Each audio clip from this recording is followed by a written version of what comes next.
sobre todo los que os movéis o las que os movéis en vuestro trabajo pastoral parroquial. Es conocedora y apasionada Francisco Palau y nos va a hablar sobre la dimensión apostólica de la contemplación parroquial. Así que Lola, ya has visto, con muchísimo gusto presento a mi hermana. Tienes la palabra y te escuchamos con mucho interés. Gracias. Como veis, es el cariño por hacerlo el que habla. Bien, pues vamos a comenzar ya. Y vamos a ir viendo cómo en esta ponencia sobre el Padre Palau, como que van a ir coincidiendo muchísimas de las ideas que se han ido exponiendo aquí desde el primer día. El título, como tenéis ahí, es la dimensión apostólica de la contemplación parroquial. Estos dos términos, tanto el apostolado como la contemplación, han sido pues muy trabajados, muy expuestos y hemos ido desarrollándolo, o nos lo han ido desarrollando y los hemos ido siguiendo en sus distintos aspectos, tanto a nivel bíblico como teológico, histórico. De todas maneras, voy a realizar una síntesis simplemente para concretarlo en lo que nosotros vamos a tratar y también porque veáis en qué sentido los voy a emplear, porque son términos, como hemos podido ver estos días, muy amplios que pueden abarcar cosas que a veces incluso contrapuestas, nos pueden parecer contrapuestas. Entonces, primero vamos a puntualizar en qué sentido voy a usar estos términos. En primer lugar, indicar que tanto un término como otro, o sea, tanto contemplación como apostolado o misión, los voy a utilizar en el sentido más amplio de la palabra. Apostolado lo entendemos como envío, ministerio, acción de un apóstol en general. Apostolado y misión etimológicamente significa la misma cosa, solo que uno procede del griego, como todos sabemos, y otro del latín, y el otro del latín.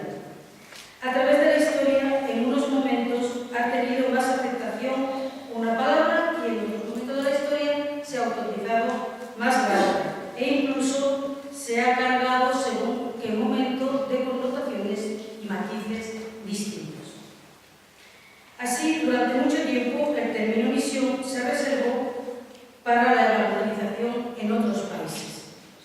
A partir del Vaticano II se ha introducido en el lenguaje católico el término evangelización, que luego difundió y ha consolidado y consolidó el Sínodo de los Obispos en 1974, así como la exhortación apostólica de Pablo VI, Evangelii Nuntiandi, el 8 de diciembre de 1975. Y en el presente ya hablamos de nueva evangelización. Mientras que los dos primeros términos expresan el envío del sí mismo, es decir, apostolado y misión, definen el envío en sí mismo. El de evangelización subraya más el fin de este envío, la predicación del Evangelio en todo el mundo.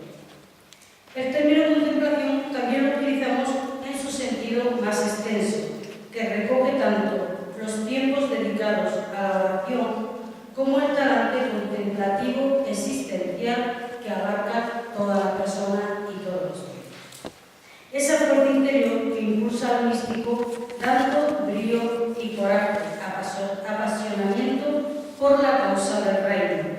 Tiene mucho que ver con el amor, esa divina manía que diría Platón, que supera los límites del yo cotidiano y que continuamente nos saca de nosotros mismos, manteniéndonos siempre disponibles para poner en práctica las palabras de Palau: iré donde la gloria de Dios me llame.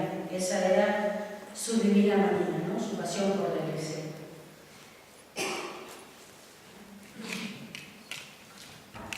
En cuanto a la realidad de estos términos, vamos a hacer los términos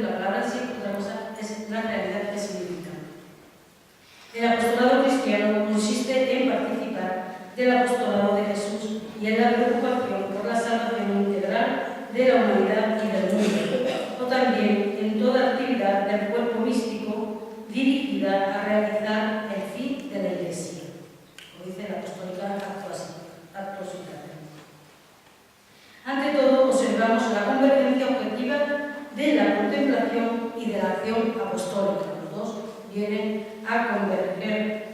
Ambas buscan la instauración del reino de Dios en nosotros y en el mundo. En efecto, la oración viene directamente a instaurar el reino de Dios en nosotros, pero se ejercita también en forma de ofrenda y de intercesión por los demás, y ahí vendría el apostolado dentro de la misma oración. A su vez, el apostolado busca la instauración de ese reino en el mundo, pero con ello permite ejercitar la vida teologal y santifica en sí mismo, santifica al apóstol. Como vemos ya, no sé si os resuena, pero me resuena mucho lo del primer día de Martín Velasco, ¿no? Como también el apostolado santifica a la persona. Pero, en definitiva, más que dar definiciones o plantear realidades abstractas que no pueden abarcar la dinámica de la vida, lo que haremos será simplemente dejar que esta vida, la vida de Francisco Palau, retraduzca estos términos, traiga hasta nosotros estas realidades y las evoque en sus rasgos más significativos según lo experimentó, que eso es lo que nos importa. Tarea nada fácil por la complejidad y riqueza de su existencia y de su mensaje. Por este motivo, me voy a centrar en algunos puntos que nos pueden ayudar a clarificar esa dimensión, esa densidad apostólica de la contemplación parroquiana.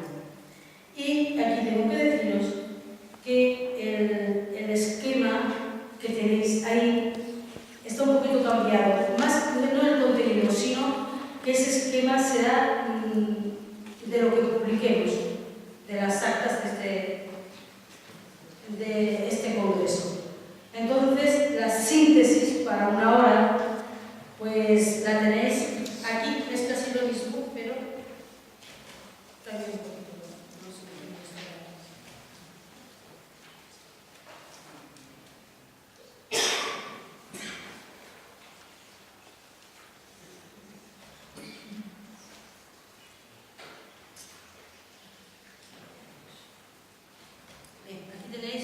Aquí tenéis el esquema más sencillo, como lo vamos a ver después. Eso tiene sus puntos subdivididos que lo iré diciendo despacio para que lo podáis tomar.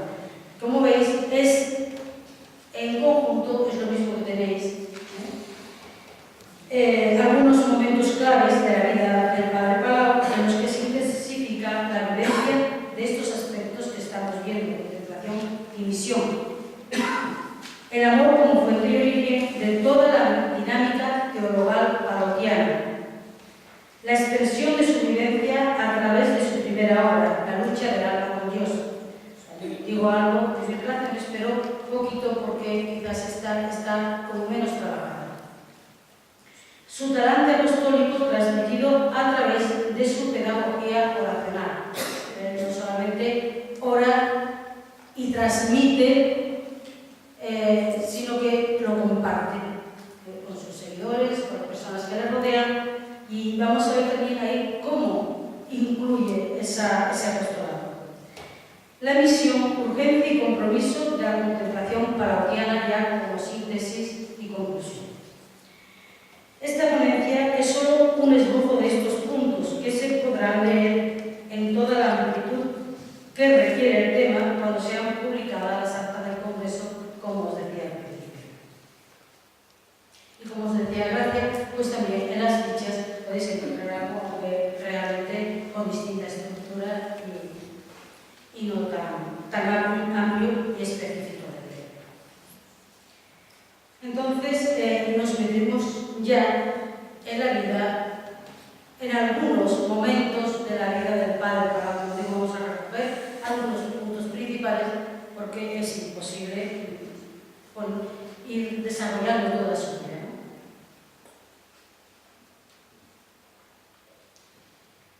Apostolicidad y contemplación en la existencia de Francisco Palau. Francisco Palau es místico comprometido tanto en la soledad del monte como en medio de las realidades más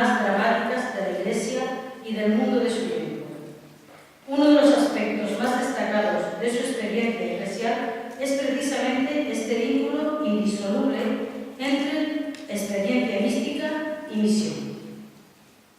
No hace él oposición entre estos términos, por lo menos ya en la madurez de su vida. Es verdad que en un principio sí que encontramos ahí tensión, ¿no?, entre contemplación y misión, pero precisamente ese es el trabajo grande de su vida, esa es la obra que Dios nos hace, el ir entendiendo que todo es uno y llegando a esa integración y a esa unidad de vida. Su vida, empezando en el noviciado de Barcelona, que es donde más tenemos ya, empezamos a tener más noticias concretas de él y de esta vida contemplativa que él ha buscado, es una vida preferentemente contemplativa, que discurre entre el silencio, la oración y el estudio principalmente. Aprende bien la práctica de la oración y contemplación según la tradición carmelitana, como lo demuestra su magisterio posterior sobre la misma y la familiaridad con la terminología peculiar del Carmelo teresiano, que integra a su persona, o sea, toda esta mística o toda esta espiritualidad carmelitana la integra a su persona y le acompañará toda la vida. Dice: separado del mundo, retirado en el convento, pregunté por la cosa amada, la busqué. ¿Y quién tal cosa pensara? La buscaba en las austeridades de la vida religiosa, en el ayuno, en el silencio, en la pobreza. La busqué y la encontré. Vi a mi amada y me uní con ella en fe, en esperanza y amor. El Carmelo encuentra eso que él buscaba en la contemplación.